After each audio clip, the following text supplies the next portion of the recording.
Well, good evening, everyone, and welcome to Edinburgh Jewish Cultural Centre Live.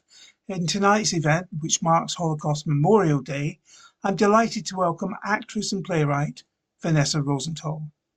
Vanessa has just published her autobiography, Inside Out, A Life in Stages, which explores her own identity, her career, and very apt for this evening, her plays relating to the Holocaust. Vanessa grew up in Manchester and was part of Jackson Row Reform community. She trained as an actor at the Royal Central School of Speech and Drama in London. In a long and varied career as an actor, she has worked in theatres up and down the country and has also worked in television and broadcast. Recent appearances include playing Irene Ruddock in Alan Bennett's Talking Heads uh, at Leeds Playhouse, a theatre she's first worked for in 1973.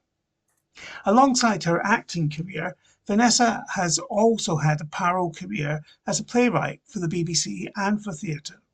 She created and devised the iconic Writing the Century series for BBC Radio 4, as well as writing numerous original dramas, including Bye Bye Miss American High. Bye Bye Miss America High, which was shortlisted for a BAFTA, and Exchanges in Bialystok, and we'll be hearing an extract from that play later. In 2013, she was the writer in residence at King's College London, the same year that her theatre play, Karen's Way, A Kindertransport Life, about the poet and survivor Karen Gershon, was invited to perform at the Bet Avi Chai Theatre in Jerusalem. It was also performed at the Edinburgh Fringe. Vanessa came to live in Leeds when her late husband, James Walsh, was appointed Registrar of the University of Leeds. She has 2 daughters and 5 grandsons. Vanessa, thank you very much for joining us tonight. Perhaps we can start by hearing about your book. It takes us on a journey through your career, and there is, as one might expect, many entertaining backstage stories. But I'm right in saying the main thread in the book is your personal story about your family and your faith and your questions about identity.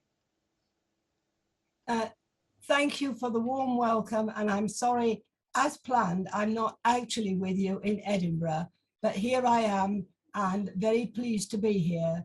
So the thrust of my book, in the background of the funny stories and the stories about things that go wrong in the theatre, is my quest, I suppose a lifelong quest, to settle on a fixed identity. My father was an Ashkenazi Jew, first generation born here from what was then Russia, and my mother was English through and through from a family of long-standing servants of the Jews. And her conversion in 1938 into liberal Judaism was most unusual, and she did encounter a lot of pain and hostility from my father's family, which I picked up, and from others, as a child, unspoken, not in words, which always gave me a sense of I wasn't really quite good enough. I had a completely authentic Jewish upbringing and had one of the first girls to have a bar mitzvah in the 1950s. But in the background, this has always gone on, trying to settle for myself. I am now very much an active member of Sinai Synagogue in Leeds. For a long time, I felt to be out in the wilderness. I didn't really feel that I suppose it's a very unusual word to use, I didn't feel authentic enough or worthy enough to claim my full identity, which is very important to me. Were you aware from an early age that your mother had come from a different background to your father's family? Yes, she didn't try and hide that, though there was a conscious decision made to see both her parents had died in her late 20s, very little of her family in case it caused confusion. So though I knew their names and I knew that she came from this farming background in Lancashire, it was it was quite a hazy story. I didn't really know the names of the people. I knew the names of them, but I didn't really know much about them. Did your parents talk to you about their background and family history? My father talked more about his growing up in Manchester. It was anecdotal. He didn't talk a very great deal about his father, who had come to Britain when he was about 18. Small anecdotes. And my mother, that sense of having been, in a sense, country bred, that would sort of seep out her love of the landscape, her love of animals, her her great ability with animals. There was something there that I picked up. I knew they were very different from each other. I also knew that it was a love match. I mean, it's a funny word to use of your parents, but I did know that. So I suppose one question is, how did your friends treat you? I mean, did you have friends both in the Jewish community and other communities? I Uh, went to Manchester High School for girls, of which there was a very large segment of Jewish girls. We had separate Jewish prayers before we went into the main assembly. I had Jewish friends there, a number of them belonged to the same synagogue. They didn't treat me as any differently. I suppose you could say I thought too much. As in my quest, I have visited so many rabbis, being asking, really, am I good enough? That most of them have turned round and said, I just think too much about it, including a wonderful Israeli rabbi who said to me, I don't think you need a rabbi, I think you need a psychiatrist. so, I mean, when did you start exploring that? I mean, if the question was always there from childhood, was it as a teenager that you I think became I think more sensitive to it? I would say that it is in the book. When I was 16, 17, I had a first boyfriend, a very sweet little teenage romance. And he totally surprised me by when he left Manchester Grammar School, saying he was training for the rabbinate, but he wasn't going to Leo Beck, which one would imagine from where our upbringing was. He was going to Jews college. And he came home on his first break and told me he couldn't possibly ever marry me because there was no way he could marry a convert's daughter. And I would say that that was the big trauma for me. I can imagine. And but you also went to Israel when you were a teenager, didn't Yes. you?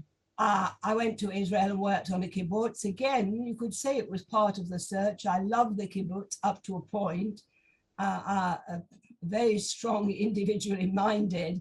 I didn't like the idea that it was a communal vote, what everybody was reading then in the 60s, and what everybody was hanging on their walls was by a communal vote. I admired tremendously, very excited by the country. Um, but I knew I wasn't going to make my life there because my heart was absolutely set on the theatre. And but did it help to answer questions about identity It at did all in at that a stage? way, it did in a way, because on the kibbutz, as I'm sure many people who are listening will know, uh, um, it wasn't an issue that came up. Shabbat was celebrated in its own setting, in its own particular way. Other than that, it was the work was coming first, and the sense of communally all pulling together. It was, of course, the early 60s, and so we hadn't had the wars, but security was very tight. Uh, What sort of work did you have to do on the kibbutz? what sort of Work. gathering peaches, gathering apples, trying not to eat too many of them. Very, very hot. And then, so we were up very, very early. And then you came back to the dining room for breakfast, went back and worked. But we did have the afternoon when it was at its hottest off. And because we were not there as full members, we did not have to go back at 4:30 and do more work. Vanessa, in your writing, questions of identity and indeed, I think your experience in Israel has come into your writing at different times. I had the pleasure of producing and directing your play, Exchanges in Bialystok, for BBC Radio 4. That play draws on and was inspired by your father's family background. Can you tell us more about your quest to trace your grandfather's roots? Absolutely. Of course, it was all part of this general quest. So I'm now going to read you a couple of paragraphs from the book itself, which was launched this year at the end of October, is selling extremely well on Amazon, but it's really got to gather its own speed. So this is from the book. Getting to Bialystok put us very much on our own. No tourist map included this textile city in the northeast of the country. First, we took the train to Warsaw Central from Krakow, and then transferred to Warsaw East to start a journey in which the station names in Cyrillic script were incomprehensible to us. Eventually, with the help of fellow passengers and some attempts of minor pronunciation, we arrived in the right place, and as I climbed down from the train, I was overwhelmed with emotion. Only one generation separated me from my grandfather, who would have stood on this very platform to start his journey westwards. The beautiful Russian Byzantine facade of this station that I now looked at on my arrival was the same facade he saw as he left as a 17-year-old boy. Several months previously, I'd found his naturalization papers in the Public Record Office that stated, "I swear that I am a subject of Russia, having been born in Bialystok in Grodno, the son of Jacob and Leah Rosenthal." He had signed his name, the first physical evidence I had of a grandfather who died 24 years before I was born. Before the war, the Jewish population of the city of Bialystok was 39,000. With over 100 synagogues, Jewish hospitals, schools, libraries, theaters, newspapers, its inhabitants spoke Yiddish, Belarusian, Russian, Polish, and German in a thriving cosmopolitan community. There was little evidence of it left. A plaque at 79 Sienkiewicza Street marked the Jewish gymnasium where my grandfather would have gone to school. Another plaque out in the silver birch forest surrounding the town marked the spot where thousands of men, women, and children had perished. Forced at gunpoint to march out of the town and stripped naked under the trees, they were then ordered to line up at the edge of a trench that they had previously dug themselves before being mown down into a mass grave. Somewhere amongst all that number were remnants of my family, of Jacob and Leah and all the descendants of their brothers and sisters and cousins. I had come in search of one of them specifically, called Herschel Rosenthal. My father had spoken of him a few times as a relative. How he knew about him I never asked when I could have done, a familiar story to many of us, I think. Nor did I know which branch of the family he was descended from. So altogether I'd very little to go on in tracing Herschel Rosenthal. All I knew was at the time of the German occupation, he was a young student at Warsaw University who later played some brave part in the Bialystok ghetto uprising.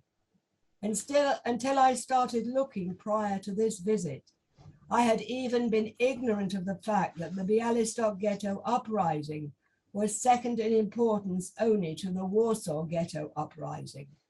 Now with the internet, a lot more was available. As I started searching, I was astonished to see Herschel Rosenthal's name come up several times, including a cross-reference to the Jewish Encyclopedia. It was from this source that I learned that Herschel was a prominent activist in DRAW, a Zionist youth group who had fled to the forest with other partisans as soon as the German occupation began. When word reached him in August 1943 of the Nazi intention to liquidate those that remained in the ghetto, he came back from the forest to join in a general discussion about what to do. Ephraim Barash, the ghetto leader, argued for compliance with the Nazi edicts as a way of saving as many lives as possible. But Herschel Rosenthal, along with Mordecai Tenenbaum, a fellow Zionist, argued for armed resistance. The impassioned case Herschel put forward somehow survived. And here was I reading his speech on my computer in the comfort of my living room nearly 60 years later. This is the speech. Here in Bialystok, we are fated to live out the last act of this blood-stained tragedy. What can we do and what should we do? The way I see it, the situation really is that the great majority in the ghetto and of our group are sentenced to death. Our fate is sealed. We have never looked on the forest as a place in which to hide. We have looked on it as a base for battle and vengeance. But the tens of young people who are going into the forest now do not seek a battlefield there. Most of them will lead beggars' lives there, and most likely will find a beggar's death. In our present situation, our fate will be the same, beggars all. There is only one thing left for us, therefore, and it is organizing a collective act of resistance in the ghetto at any cost. To consider the ghetto to be our Musa Dagh, a mountain in Turkey and the scene of a successful resistance to the Armenian genocide, and to add a chapter of honor to Jewish Bialystok and to our movement, Herschel Rosenthal.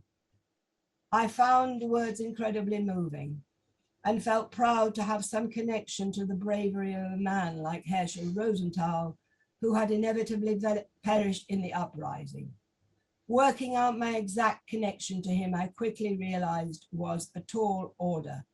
I didn't know the date of his birth or exactly where he'd been born, and I wasn't sure I'd ever come again.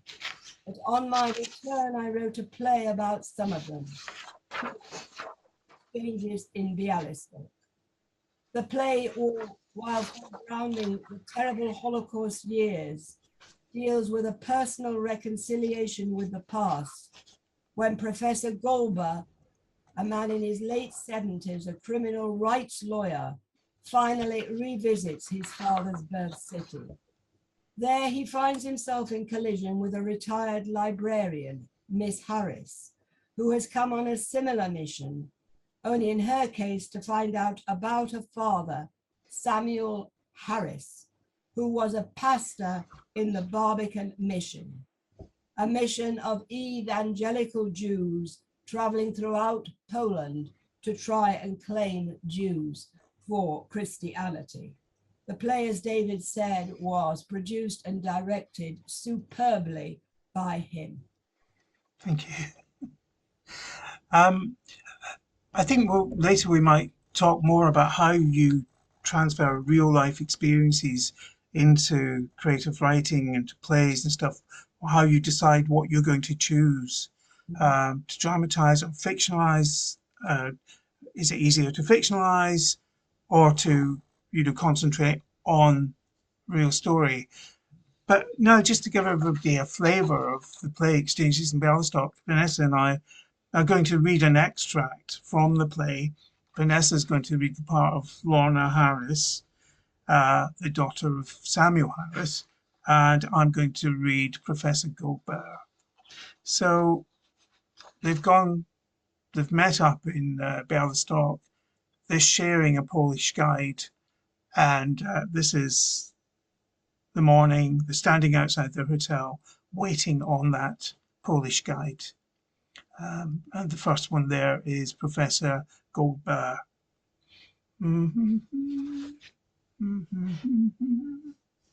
Good morning.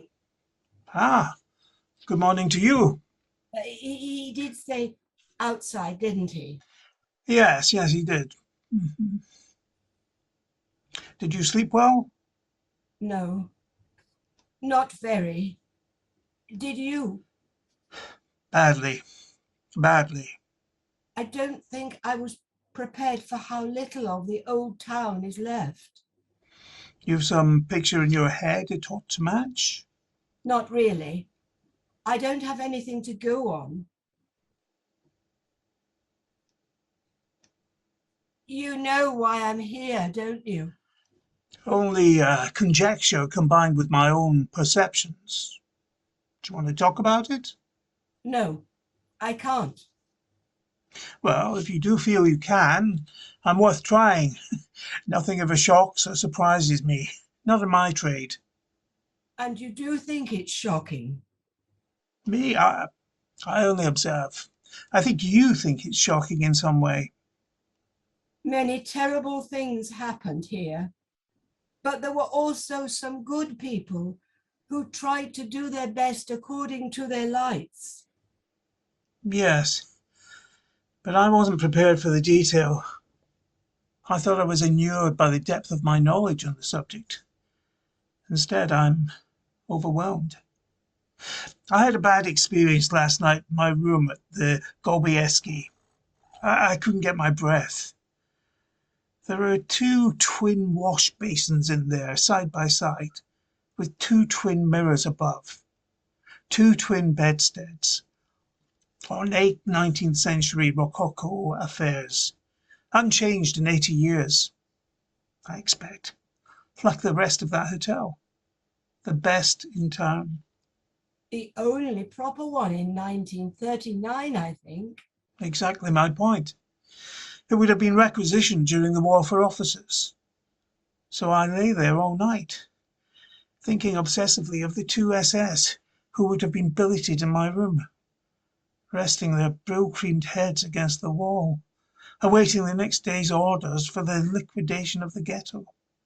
That makes it seem so modern. It was modern, within my own lifetime as a 15-year-old schoolboy in England. And mine. A time of the motor car, the refrigerator, the electric light, the vacuum cleaner, the cinema. All my life I've been plagued by the conundrum of the modernity of it all. And the aeroplane. Most importantly, the aeroplane, and the Allied bombs that never came in deliverance. I've never spoken of it to anyone. Never. I always felt ashamed that I had no right to a personal sense of grief because I was never there. But there is now, here.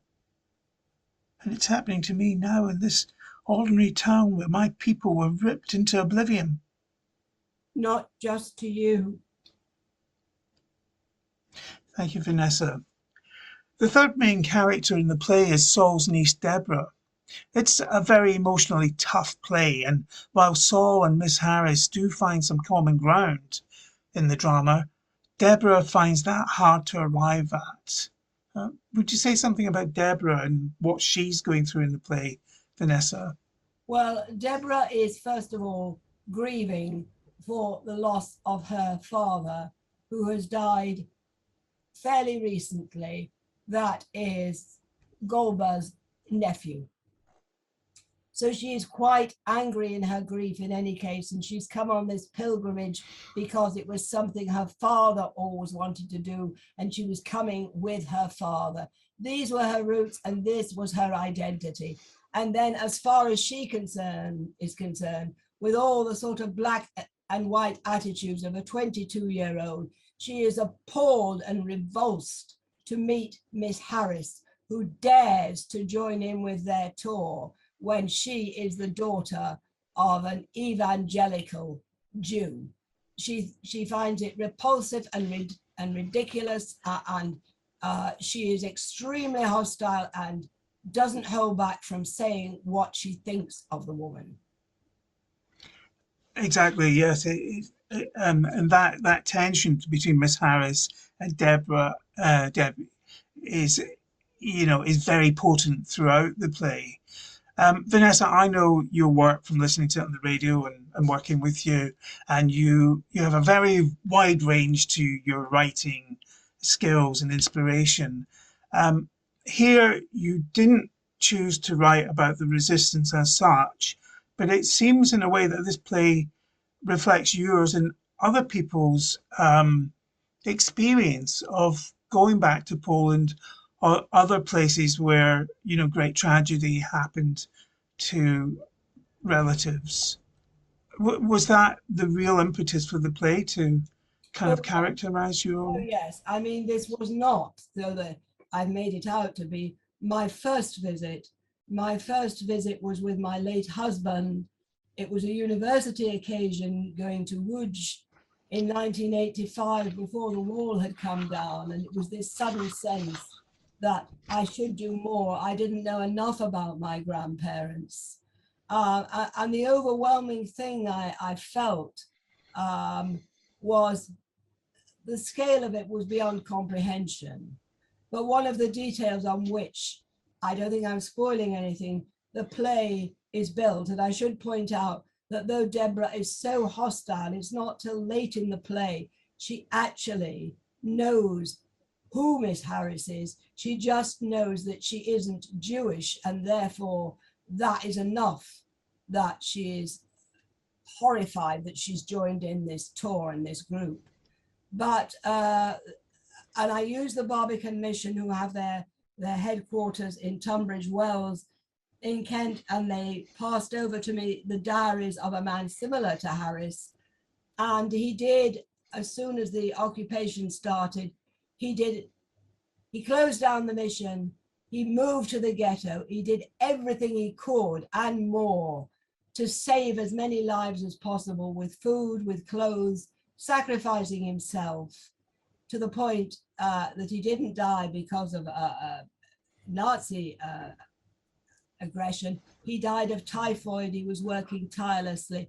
And what moved me beyond anything, and in relation to a plea on Holocaust Memorial Day for tolerance and kindness amongst all people, is that the Jewish population of the ghetto, who had so little, somehow had the money to give him a Jewish burial. And that is the point of the play where I started. His headstone is in what remains of it that's not smashed up, in the Jewish cemetery in Bialystok. They said, he was a Jew, he died as a Jew, he will be buried as a Jew. Thank you. Just to give you another flavour of the play, what happens as the modern day characters move around Bialystok and visit different sites where the Jewish community lived and sadly died. We actually hear echoes of the past. We hear soundscapes of the Jewish community and, unfortunately, the arrival of the Nazis in the 1940s.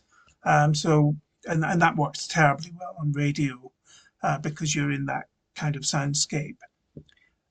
Vanessa, you've also written about the Holocaust in another of your plays, Karen's Way, Akin to Transport Life. And some people here might have seen that play when you brought it to the Edinburgh Fringe a few years ago. Or I know that Edinburgh Synagogue, you also did an extract from the play during our festival open day. Can you tell us a bit about that play and how you came to write it? Well, I suppose as a poet, I'd admired her for a very long time. The paragraph in my book preceding, quoting one of her poems, I think says it all. So I've started off, Karen's Way, Akin to Transport Life. The idea had been simmering for some time, as far back as the 1980s. I had come across the work of the Kindertransport poet Aaron Gershon, who was published by both Faber and Gollancz. Born in Westphalia in 1923, she was on one of the first Kindertransports to Britain as a 15-year-old girl, leaving behind her parents, who later perished at the Salaspils concentration camp near Riga. Her poetry all written in her adopted language, and at one point linked in a Guardian review with the work of such poets as Seamus Heaney, tells almost exclusively of the impact of the Holocaust on her life. And though she went on to marry and have 4 children, she was never really reconciled to a new country and to exile. Her most famous poem, at one time included in a GCSE syllabus, was about the fate of her parents. Its opening starts like this. The morning they set out from home, I was not there to comfort them. The dawn was innocent with snow in mockery. It is not true the dawn was neutral, was immune. Their shadows threaded it too soon. They were relieved that it had come. I was not there to comfort them. Both my parents died in camps. I was not there to comfort them. I was not there, they were alone. My mind refuses to conceive the life, the death they must have known. I must atone because I live. I could not have saved them from death. The ground is neutral underneath. Every child must leave its home. Time gathers life impartially. I could have spared them nothing since I was too young. It is not true they might have lived to succor me, and none shall say in my defense, had I been there to comfort them, it would have made no difference. Thank you. It's very interesting there that you've chosen to portray Karen's life, and in the play, the main characters are Karen as a grown adult, but also as a young girl. Can you just talk a little bit about that and why you made that choice? Well, I started trying to write it as a one-woman show, and it wasn't working. And then I came across the information in quite late on in the 1990s that Southwestern Television had taken her back to Bielefeld in Westphalia to make a documentary about her. And suddenly I had this idea of her arriving there. And this is the night before the filming. They're all in the hotel, the film crew, and she's wandering through the parks and places in Bielefeld, and out of the shadows steps her 15-year-old schoolgirl self, dressed in a German school uniform. And at first, all they're doing is they're so overjoyed. They dance, they laugh, they sing, they talk about all their childhood and familiar things. And then, of course, it darkens. So the story is shared between them right up to they're both carrying identical suitcases, i.e. supposed to be the one suitcase that Karen Gershon left with. And that is the shape of the play. Vanessa, just going back to the question of identity, you've also, I think, drawn on your mother's experience in some of your writing as well. Yes. I think it was after my mother died that I thought, there are too many secrets around here.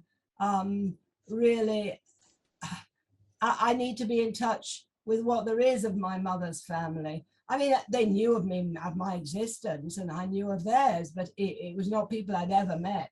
And I got in touch with my father's first cousin, one of 4 first cousins' boys, who apart from this one, were all farmers.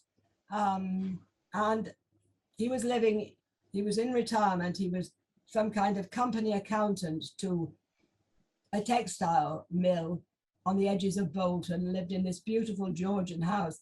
And I really thought it was wonderful, with great northern straightness. He said to me, "What do you want?" And I said, just to make contact, to find out more about my mother's family. And he then said, your father was a fine man. We used to play golf together. So at the stage before things got distanced, my father was obviously known to some of the family.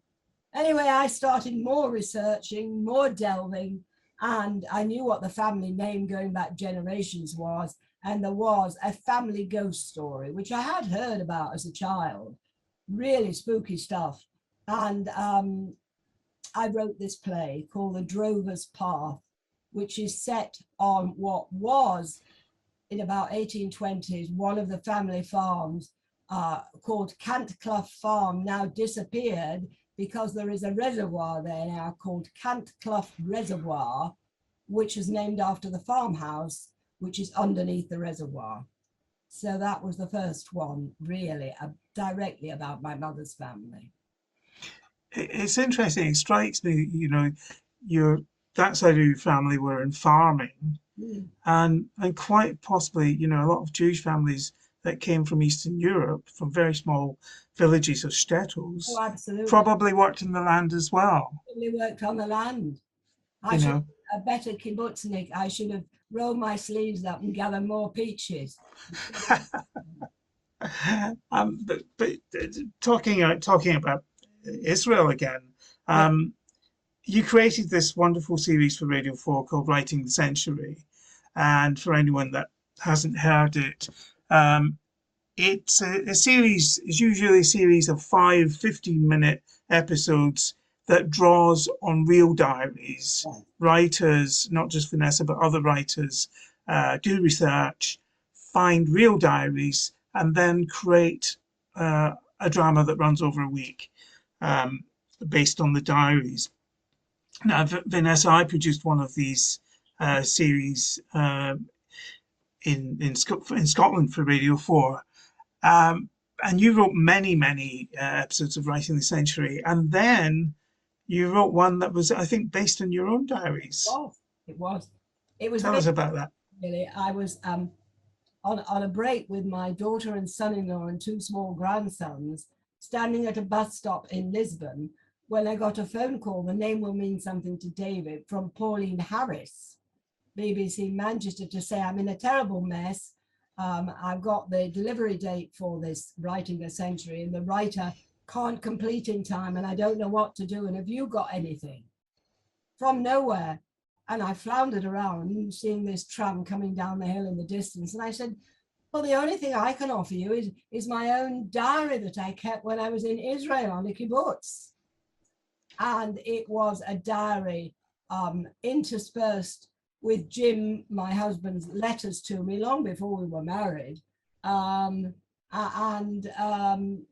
So really you could say it's a love story set against a kibbutz, with me really getting very bothered that I'm not swallowing the full message, and Jim writing back and saying, always remember what Groucho Marx said, any club that wants you to be a member, you wouldn't want to be in. Because I was thinking I was letting people down by not putting my hand up and saying, no, I'll stay for another year. So but it was the center of it was the authentic diaries. And you can't fake that, because how you write as a 21-year-old and you feel you know everything is very different from how you would write a diary now. Yeah, yeah. But was it very strange rereading your old diaries? Yes, it was. It was. I mean, I could turn around and get them out of the drawer now. That first of all, the handwriting is very large. It's still immature, and the back is falling off it. But it was very strange, though some of the perceptions about the people I met and made a huge impression, like the kibbutz leader and my feelings and respect for him. It brings it all back. But it was very primitive then in ways I've talked to people since, and I think that they had an easier time going out for 6 or 8 weeks. It wasn't quite like we had it. I'd just like to observe, I know that you've been in some Alan Bennett plays. I mean, you've been in plays by all the great British writers. of the 60s, 70s, and 80s, I think. Um, but Alan Bennett, of course, writes from his own experience as well, and manages to get a lot of humour in the writing as well, as you do. I mean, Exchanges and Bellistock, even though it is a very tense play Yes, and emotionally draining play in many ways, there is humour in that as well. yes. And we had the lovely David Schneider Oh, playing the Polish guide. oh, he was Uh, wonderful. He was trying to teach us all more Yiddish, wasn't he, David? I mean, he has got an MA in Yiddish and an entire language, but he was being very funny, not actually in front of the microphone, and very clever man, and produced a Polish accent just like that. I mean, I think if you'd asked him to produce some remote South Pacific accent, he would have just done it just like that. yeah, very clever. And it was quite an ensemble piece because we had to have lots of voices in the background, German soldiers, Polish people, Yiddish, and we had, well, very skilled cast, including David, who recorded these voices as well. Yes. Um, and of course, what maybe I don't know how much people would know about this, but when you're directing a radio play, you've got the actors that are in a particular scene in the studio. Use the director, producer are in a control room listening to all, directing the actors, and then the actors that are not in the scene are in what we call the green room. And that's where they can relax, they can think about the next scene they're in. But very often, other things are going on. And as Vanessa says, David was teaching people Yiddish. Yes. Um, so it's always very interesting to find out what's going on in Yes. there. Against the seriousness behind the thrust of my memoir is all the stories about things that go wrong in the theatre. Now, this was my very first job, and I was not very experienced. So I'd already made one howl of a mistake. I was to blame for the next one, although I pleaded mitigating circumstances.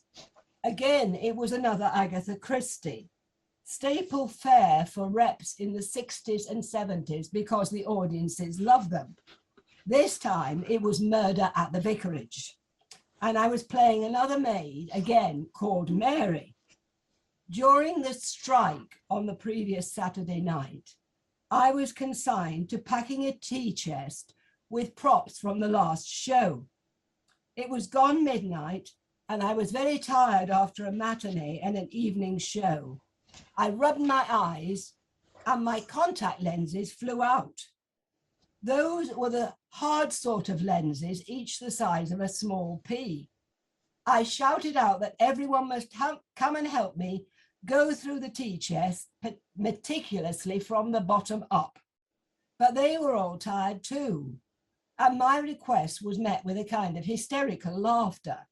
They told me I could forget it. I'd never find them, needle in a haystack sort of thing, and if I thought everyone was going to stay on for another hour to look for them, I'd got another thing coming. No, I'd just have to go on without them. All right for them, but without my lenses, I was blind as a bat. I had no spares and no spectacles, all part of a kind of carelessness that was very much part of me then, and probably to a lesser degree still is. I managed to cope with good luck rather than any proper judgment at the dress rehearsal. My astigmatism, combined with my short sight, meant that seeing anything in the darkness backstage was a real challenge. On the first night, I saw the green cue light come on for my entrance and frantically tried to make out where the door was for me to get onto the stage. Oh, hurrah! I could see a chink of light. I groped towards it, pushed hard at the stage flat in front of me, and moved forwards with difficulty, it must be said, because the ground underneath me was uneven and the door seemed to have shrunk. Cynthia Grenville and Norman Jones, as the Reverend and Mrs. Clemens, gawped in astonishment at their breakfast table as I appeared bursting through the baronial fireplace. For seconds, none of us spoke. I turned in shock and looked at the pieces of red and yellow stage gels I'd trampled through, carefully arranged to catch the stage lighting and suggest a live fire. My arrival was nothing short of a religious miracle. I trod burning coals to reach them. Would I ever live it down? I'd like to thank you very much, Vanessa, for taking the time to be with us this evening, and good luck with your continuing career, both as a writer and actress, and with your book.